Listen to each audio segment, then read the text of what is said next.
এই বিচার বিভাগের স্বাধীনতাকে খর্ব করে এরকম কোনো আইন পার্লামেন্ট যদি পাশ করে তাহলে এটি অসাংবিধানিক অতীতে ডিক্লেয়ার করা হয়েছে। পার্লামেন্টে যা কিছু ইচ্ছা তাই পাশ করা যায় না বাংলাদেশের সংবিধান অনুযায়ী।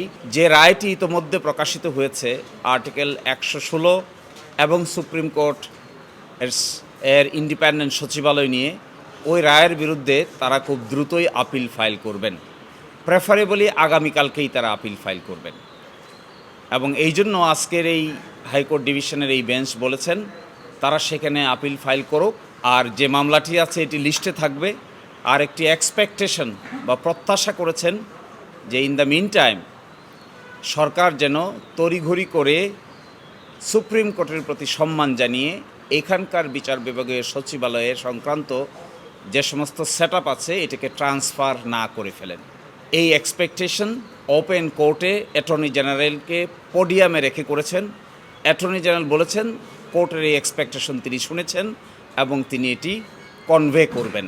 এই প্রেক্ষাপটে আমরা সাবমিশন রেখেছিলাম যে 3টা গ্রাউন্ডে। 1 নম্বর গ্রাউন্ড ছিল যে জুডিশিয়াল ইমপারমিসিবল লেজিসলেটিভ ওভাররাইট, অর্থাৎ যেটি পার্লামেন্ট করেছে এই করাটুকু বাংলাদেশের সংবিধানের আলোকে একটি জাজমেন্ট থাকা অবস্থায় করতে পারে কি না। সেকেন্ড প্রশ্ন ছিল institutional independence is a sine a qua non for independence of judiciary, অর্থাৎ বিচারকরা শুধু স্বাধীন বললেই হবে না, প্রাতিষ্ঠানিকভাবে তারা স্বাধীন কিনা, সিদ্ধান্ত নেওয়ার ক্ষেত্রে তারা স্বাধীন কিনা, প্রশাসনিক কর্মকাণ্ডে তারা স্বাধীন কিনা, এই বিচারটিও এখানে বিচার্য বিষয়। আর থার্ড হলো সংবিধান এমেন্ড করেও বেসিক স্ট্রাকচার যেগুলো আছে সংবিধানের, বাংলাদেশের সংবিধানের one of the basic structure হলো বিচার বিভাগের স্বাধীনতা, independence of judiciary. Independence of judiciary includes 3 thing. একটা হলো বিচারিক কাজে তারা ইন্ডিপেন্ডেন্ট হবেন, ইনস্টিটিউশনালি তারা ইন্ডিপেন্ডেন্ট হবেন, ফাইন্যান্সিয়ালি তারা ইন্ডিপেন্ডেন্ট হবেন। এই বিচার বিভাগের স্বাধীনতাকে খর্ব করে এরকম কোনো আইন পার্লামেন্ট যদি পাশ করে তাহলে এটি অসাংবিধানিক অতীতে ডিক্লেয়ার করা হয়েছে। শুধু আইন না, সংবিধান সংশোধন করে যে সমস্ত সংশোধনী এনেছিলেন সেগুলোকেও আমাদের উচ্চ আদালত অসাংবিধানিক ডিক্লেয়ার করে দিয়েছে। সব কিছুর প্রেক্ষাপটে এই মামলাটি লিস্টে থাকবে। রাষ্ট্রপক্ষ বলেছেন তারা আপিল দায়ের করবেন, প্রেফারেবলি আগামীকালকের মধ্যেই আপিল দায়ের করবেন। আর তৃতীয়ত হলো আদালতের এক্সপেকটেশন যে ইন দ্য মিন টাইম এখানকার যে সমস্ত এস্টাবলিশমেন্ট আছে এগুলোকে যেন বিচার বিভাগের সুপ্রিম কোর্টের প্রতি সম্মান জানিয়ে সরিয়ে ফেলা না হয়। লার্নেড অ্যাটর্নি জেনারেল বলেছেন তিনি আদালতের এক্সপেকটেশন শুনেছেন এবং তিনি এই মেসেজটি কনভে করবেন। এর মাধ্যমেই আজকের এই শুনানি শেষ হয়েছে। যে এখানকার অর্গান, এখানকার বাজেট, এখানকার স্টাফ, এখানকার সবাইকেই আইন শাখা, আইন মন্ত্রণালয়ের আইন ও বিচার শাখার উপর ন্যস্ত করা হবে এবং একইভাবে এই আইন দিয়ে সুপ্রিম কোর্ট সচিবালয়কে বিলুপ্ত করে দেওয়া হয়েছে। যেহেতু বিলুপ্ত করে দেওয়া হয়েছে সুতরাং এই আইন অনুযায়ী এগুলো চলে যাওয়ার কথা হলো আইন ও বিচার বিভাগের কাছে। এই ডাইরেকশন দিয়েই এই আইনে লিখিত আকারে বলে দেওয়া হয়েছে।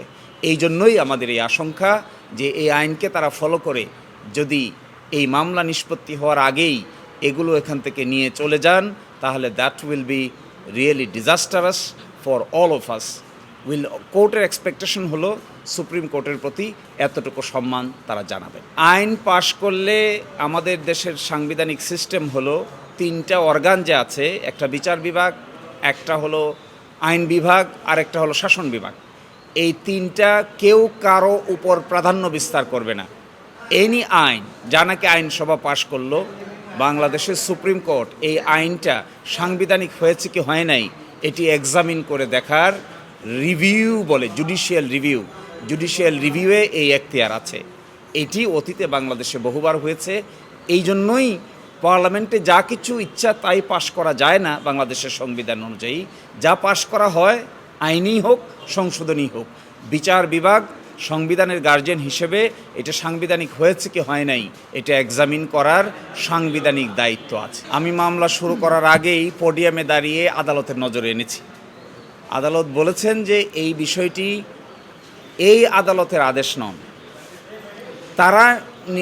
তারা কোনো আদেশ দেননি। যেটি হয়েছে, আমাদের আপিলেট ডিভিশন কর্তৃক যে নির্দেশনাটি আছে, এই নির্দেশনাটি আদালতের অফিসাররা ফলো করে আপনাদেরকে এই ইনফরমেশন দিয়েছেন। এই অত্র আদালত কোনো আদেশ এই ব্যাপারে কিংবা নিষেধ কোনো কিছুই জারি করেন নাই।